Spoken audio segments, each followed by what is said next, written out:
Yeah, okay, second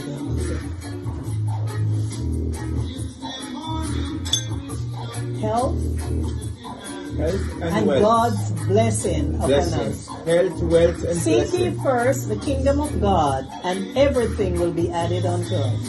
Amen. Amen.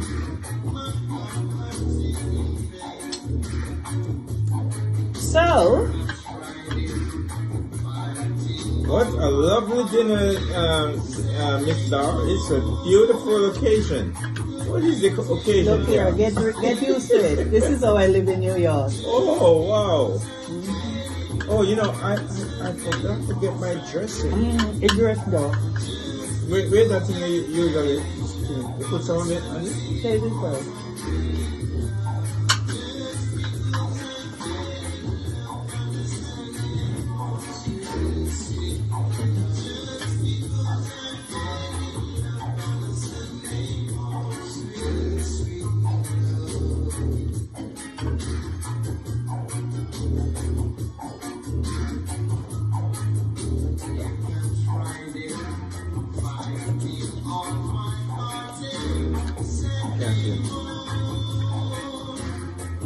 Thank you, Dad, for joining us again on the Raw Food Health Empowerment Podcast.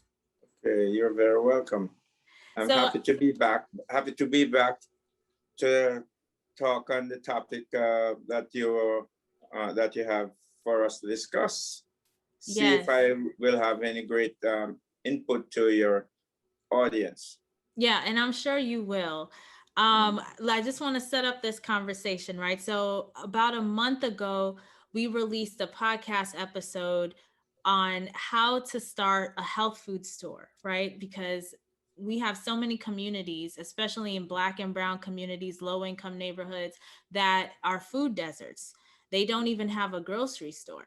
But if we can imagine a culture of health, I feel like let's shoot for the stars. Let's shoot for the moon, right? So instead of just having a grocery store in these neighborhoods, we could open up health food stores so everyone can have access to organic produce, to healthy foods, raw vegan entrees, herbal supplements, all the things, right? Like the best that, we have to offer in the marketplace to help us be our healthiest selves. And I was thinking about the Earth Healing Cafe, which had a lot of these things, but we didn't have a grocery store, right? But if I were to do Earth Healing Cafe again, knowing what I know now, I would buy the building first before even starting the business. So buy the property and house the business, and I could have some other wellness business within that property. And now there's a whole movement in the community to buy back the block. Have you heard of it? No, I heard that buy back. I mean, build back. Oh, build back better. That's in politics with Biden and all that. Right. But on the grassroots level, community folks are talking about buy back the block, and that's coming from people of color in our communities. We want to have ownership in our communities. We want to decide what goes into our communities and grow some wealth for ourselves, so and I love this conversation. We can vision what we want and be strategic about not only what we're serving our community, but how we're doing it so it's sustainable. So we not only provide great services and offerings, but do it in a way that grows our own wealth, grows our family's wealth, and we have wealth to pass down generation to generation, and we can finance the change that we want to see in our communities.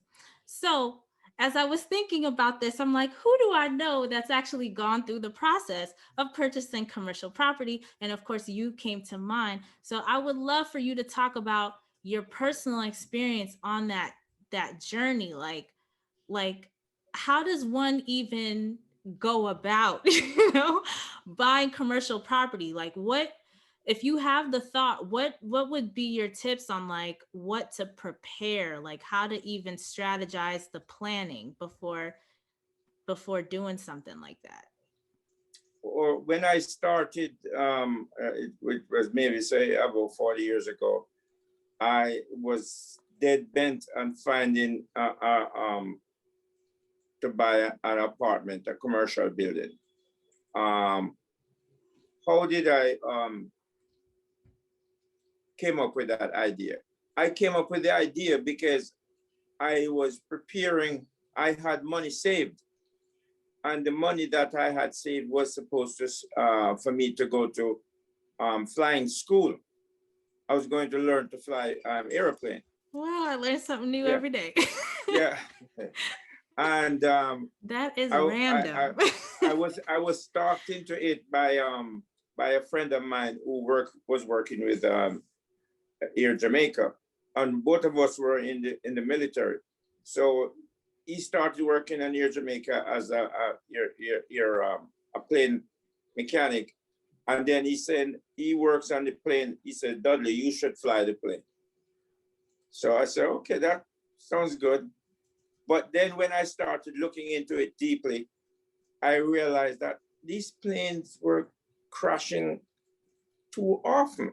Every time you look around, you hear a plane crash here, a plane crashed here. So a lot of those planes were crashing. And I said, I don't think I want to do this.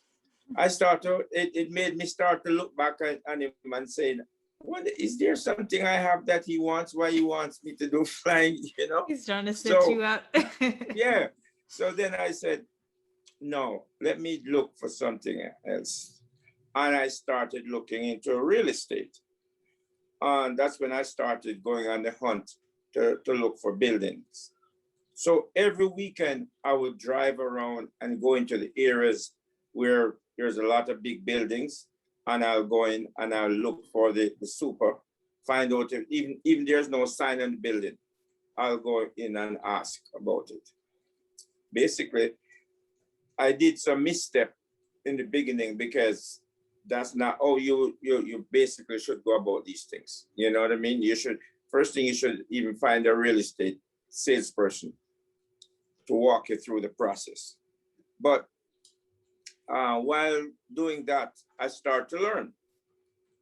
Because this one would say, no, they're not, no, the owner, when can I see the owner? No, you won't see the owner, he doesn't come here maybe but once a month and that and so forth. And then I start to explain to some of the super what I want to do. And they were able to show me around and was explaining to me, this is a big task would be taken on, because they showed me the pipes, these big pipes and the boiler system. And I started to look and I said, wow, this is really big. So at that point, after checking out a few, I started looking the paper, and then I started to go around checking out some of them. And then I still couldn't find any. Then I decided to go see a real estate broker. I went and I saw this guy and I spoke with him, and he said, no, I didn't have anything right now, but I'm going to look into it. Let me look into it and so forth. The next thing, about 2 days after, I got a call from him. He says, listen, just after you left here, this gentleman come here and gave me a listing. And he said, this is a good deal. This is a good deal, Dudley. I went and I met with him, and he explained to me the situation, and I went and I looked at the building. The building is a nice big building. It's a 37-family building. It looks nice from outside. The structure, everything is brick, all brick. It's in Brooklyn, in the Crown Heights area. And I'm looking at it and I said, wow, this is good. Now he had some figures. He started to show me the figures, how much income the building is bringing. And now the expense, of course, wasn't that great. So I start to compare the income and the expense, and then he's telling me that there are a certain amount of apartments that are empty. So by that, I said, all right, so I'll go for it. So I met with the owner. The owner definitely wanted to see who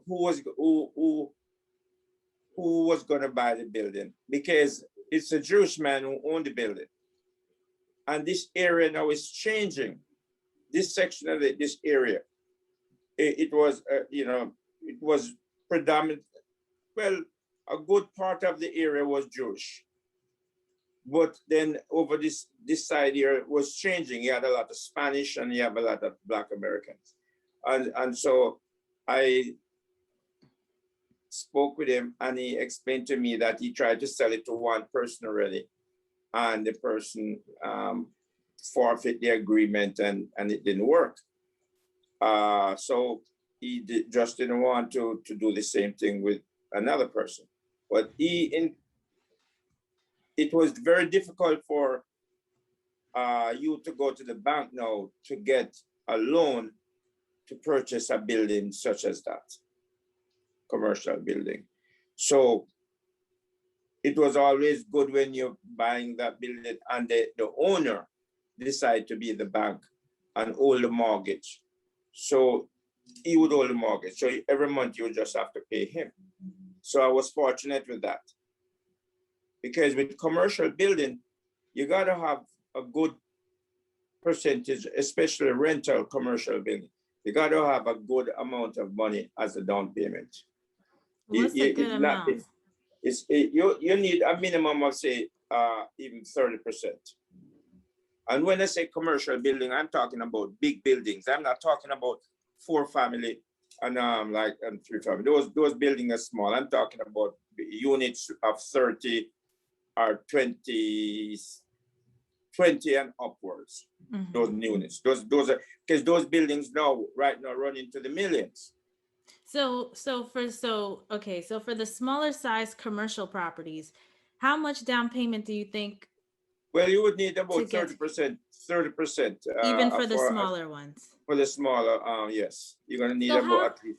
So when you look at these commercial properties, though, especially like if you're in New York, so let's say I wanted to buy a property on Jamaica Avenue, right? Which those properties, I mean, I don't know if they would be on the smaller end or because I don't know what the parcels are like, but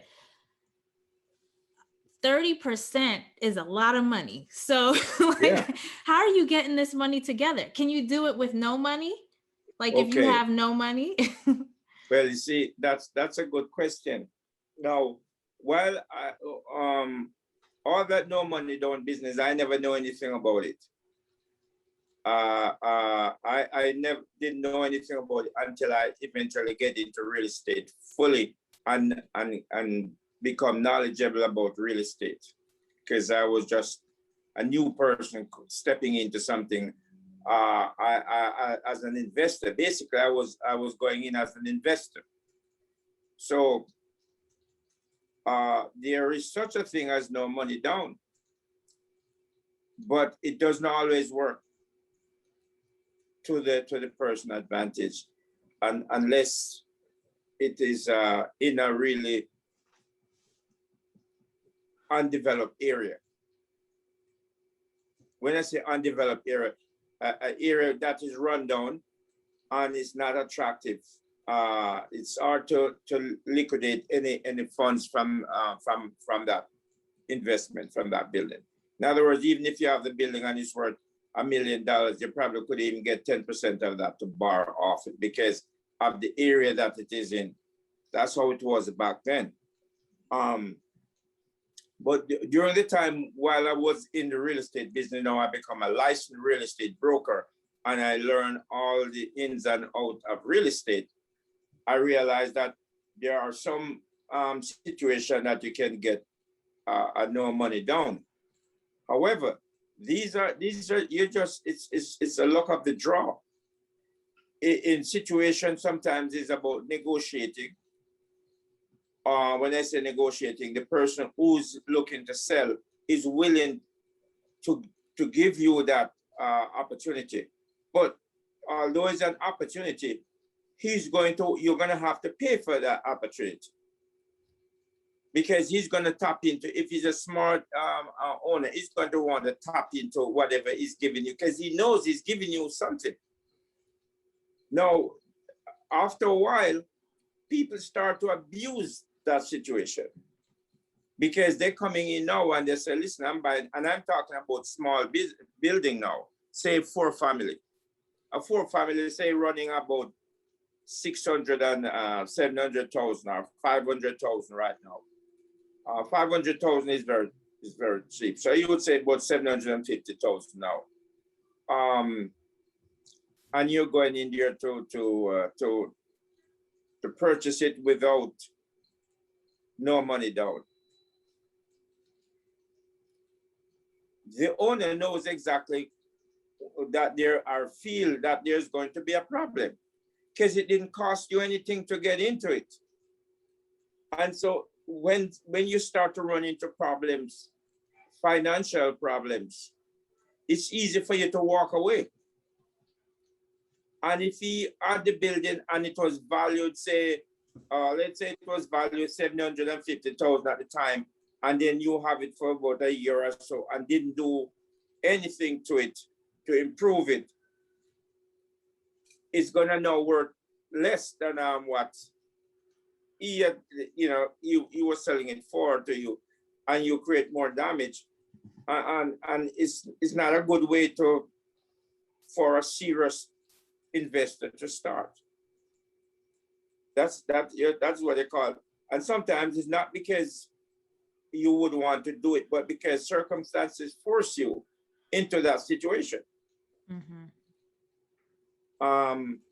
So buying with no money down, it's not something that I advise. As a matter of fact, I had people who come to me and ask me about a particular building that they wanted, and they wanted with no money down. And I tell them, listen, you're with the wrong broker. I am not going to be indulgent in that, because a lot of that was going on in 2007 and 2006, around that time when the market was just out of whack, prices was going up. What happened is that appraiser would go in and value over price the house. And then now you are getting it to buy at a certain price. So you actually get in the building with a certain amount of equity. But it's really, the house really, or the building really doesn't value that. It's the appraiser who value it. I know the bank is gonna put out that money for it. And what happened, these people get the money, and they get the money, get the building, then they go for a loan on the building. So let's say the building was selling for 750,000, and the appraiser appraised it for 850,000. That's what the person was looking now to get 100,000 down. You going in, he's getting $100,000 more than what he was asking. So because of that, you would be able to go in and borrow that money off the building because the building have equity. And then you'd use that money to fix the building, to do whatever work you need to do on the building to make it really worth more, and to generate income from the rental. Now, what happens sometimes, people do that and then they wind up getting the cash and they spend it out, overspend, and they do all kind of crazy things. And then they didn't do anything. They wind up in debt. They can't meet the mortgage. They can't pay the bank, wherever they get that money from to borrow. And they run into trouble. And the man is back 2 years later with the same building. And the building is run down even worse. If he gave it to you with 20 tenants, now you maybe have just 12 tenants because you weren't servicing those tenants properly, and they all move out. And people, you have people start going in there, homeless people start going in there, and then you're gonna have problem getting up. So it's, most people would not want to do that with that. Yeah. However, if there are certain parts of the country where, I think maybe it's down in Detroit, I think, where the city was in big trouble. A lot of investors leave, and the city had a lot of houses and property that they have in stock, and so they wanted to to rebuild, restart. And so they were giving you a lot of opportunity. Now, places like that with a good reputation, and when I say good reputation, a good credit score, and a good business, someone can vouch for you that you're a good businessman, you can go in and get all those kind of deals because they know that you're going to bring the building back. Mm-hmm. All right. There was a case some point just in Harlem. Harlem at one time was selling the buildings up here very cheap because it was so rundown. And people, they were telling you that you could use pay $1 and get the building. Well, so that was the talk, that you could give $1 and get it. But then there was so much work to do. Now, I don't know if anyone who went in and just give $1 and get the building, but there are people who had enough money to get the building way below the value and get to restart. And so they were able to get in and so forth. While other people who found out that this was going on were able to come in and outbid those people. And I mean, more wealthy people, come in and buy those buildings and so forth, and get them. And then the area becomes much better now. What you call it? There's a term they use. The neighborhood? Revitalize and so forth. And so and if you have connection with politicians, sometimes you get great deals but those are things that is not easily come by. Mm-hmm. If you're average. Yeah, sorry, finish what you were saying. No, if you're an average person who just, you don't know anyone and you have a few dollars and you want to make some start. And it all depends. If you're really ambitious and really set yourself that this is what you want, you're passionate of it, you are going to go out there and you're going to find the resources and people. You will run into people who can help you. People will give you advice, because some people look at you and they say, "Oh, is he doing that?" Oh. Because I had a lot of opportunity after I got that first building. I would have been able to get another big building, but I was scared. I was scared to take it on because I had a full-time job. I was working in corporate America at the time, and I was scared. I was scared about the first one. Because when you start to go in and then take a look and see all the work that was there to do, it was difficult to take it on. Yeah, because it's like a full-time job. Like that's like a business. Exactly. That's what it is. And then I was thinking, I did the wrong thing. I need to, and I talked to some other business people, and they drove by and they looked and they saw it. They said, "Oh, Dudley, get out of it, get out of it." And I started to wonder why they wanted me to get out of it. And I remember my boss, who was the owner for the company, he saw it, he said, "Listen, get out of it, Dudley. Don't take it on." And I, to myself, saying, I don't think I want to let it go, because it must be a reason why he's telling me. He wants me to be working for him for the rest of my life. And I don't think I want that. So I'm going to work with it. But then there were, on the other hand, this guy would, every time I would want to back away, he tried to make it a little easier for me. Because he gave me like a 3 months where I did not, after to finally close on the building, I got a 3 months relief that I didn't have to pay the mortgage for 3 months. You see, but if he showed me on, there's a lot of things you have to look for when you're going for commercial. It's like you're buying a business. It's not like you're buying a residential home. Because you have to see the income of the building. You have to know the whole financial analysis. The financial analysis. How much renovation costs is. Exactly. Maintenance costs. Income coming in on the rentals. All of those things you got to find. The problem, the plumbing, forget about that. The plumbing, that's another story. Because those buildings are old buildings that have been around. So sometimes some of those buildings are is empty for years and they're locked up. And the Jews are very smart because most of those buildings are owned by the Jews, and they just have it locked up. They're not selling it. Mm-hmm. What they're doing, they're holding it because they've been around. They know that at some point in time, prices is going to reach to a level where they will demand certain things, certain price. But right now, it's not the time. So you inquire about it. No, it just locked up there. Empty building, just locked up. Before we close that, I'm dying to know, like, you know, how did you financially and mentally prepare yourself to get your first building, your first commercial property? Well, financially, I was prepared because I had the down payment.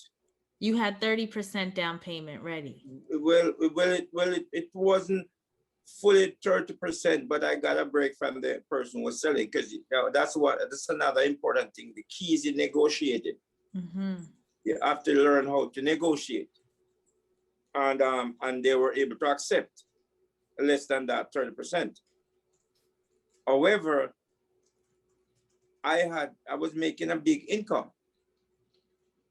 I was, remember now I was making over $100,000. So that is just another expense to me that it wouldn't affect me. So I was able to do it. But as soon as I took it over, I started to see, wow, a lot more than what I thought it was, because they're telling me, let's say, I can't remember the exact number now, but they're telling me I'm bringing in $7,500 every month. But this is what is expected to bring in, $7,500. It's not really bringing in $7,500. No, I'm lucky if I collect $4,000, because those other people, they're always late. They never pay. They 6 months they're there and you can't collect any rent. And the way of the law is, it's set up to give the tenants a little break. Because your commercial property had some residential parts to it, right? Because I'm thinking if it's a full commercial, like for example, the property that mommy had her hair salon, mm-hmm. and you're dealing with businesses, I don't know how they could get away with not paying rent. No, upstairs they could. Upstairs they could, because they have a regular residential lease. Apartment, yeah, upstairs. Yes. So down, the commercial part is a commercial lease. It's different. It's mm-hmm. easier to get a commercial tenant out than a residential, because then you're making the place homeless. The city doesn't want that. The mm-hmm. courts doesn't want that. So they're gonna try hard to help them. They have systems set up to help those people, but people run into trouble. Some right. people just abuse the system. So financially, that's how I was able to, because I was able to go into my pocket. About a year into the building, I tried to see if I could get a loan from the bank, and the bank told me no. They turned me down. They said, no, you just started a business in 1 year. You have to be around in the business for at least 3 years. 2 or 3 years before you could get any money. Yeah. So I said, wow, what am I going to do? So now I have to start fixing and using money from my pocket. Every month I have to be using money from my pocket to make building. And then still trying to get these people that owed me money. It wasn't easy. It was really tough. Even with all of what you're saying, I'm so excited. I can't wait to buy a property now. Like you just, I can't, that's like the next thing I want to do right after I get off this call. Yeah. Negotiating, and yes, that's what it is. You have to this is like entrepreneurship on steroids. Like you in the big dogs like league now. Like and you know what it is, Sam, is that I am determined to make it. Mm-hmm. I am determined to make it, whatever it takes. I have this fire in my belly that I've got to make money. I have got to be able to live well. I want my kids them to go here. I want my kids them to get a good education. I don't want to be at the bottom of this scale. Mm-hmm. And so whatever it takes, you know, and when I did buy that for that building, the first building, that was my first real estate transaction. I had bought about 2 other single family homes already. So I started to look into all that is, you know, and all of that. But sometimes it's hard to ask certain people for advice, some of your peers, because some people, is like some people who are doing good, they probably don't want you to take that leap. They want to just keep you down there. So they will tell you, oh man, that is a better off paying rent. Oh, that's a tough business. Everybody was, oh, don't go into that business. Don't go into that business. And when I bought it and I finally get it, and I was so proud of myself, I owned this big building, and I knew somebody who was living here for how many years, and I took her to look at it and so forth. And she asked me, she said, why did you buy it over here? No, she said, why did I buy it here? Listen, I buy the building anywhere I could get a building to buy. You understand? You can't go. She doesn't. She's paying rent for how many 30, 40 years she's been living here, and she's been paying rent. And I don't have the money to go and buy the building in Manhattan. So you got to start from somewhere. Yeah. You see, and then you gradually upscale. You gradually, you know, and this is what happened. She was missing those things. But it was a downer when I showed it to her, and I was expecting to say, "Oh, Alvin, you're doing good. You know, that is so nice of you. You just got here, and look what you have." She just she put me right. Just, why did you buy it over there? And then of course, then later on you're in the business, and then you start to hear now there's differences in owners. When you're an owner, and you own a building like in Manhattan, you're like a big landlord. But when you buy a building and you're into the poor neighborhood, you're looked upon and called slumlord. Yeah, heard that. You see, so but you can't pay attention to all of those things. You know what you want. Mm-hmm. So that first building there was hard. But the second building now we bought again on Jamaica Avenue, that was easier. Because we put down more than almost more than 30%. Because that time I had a lot of money, and your mother put up $100,000. So we got that building for a decent price because the guy was in problem, and we were able to get it.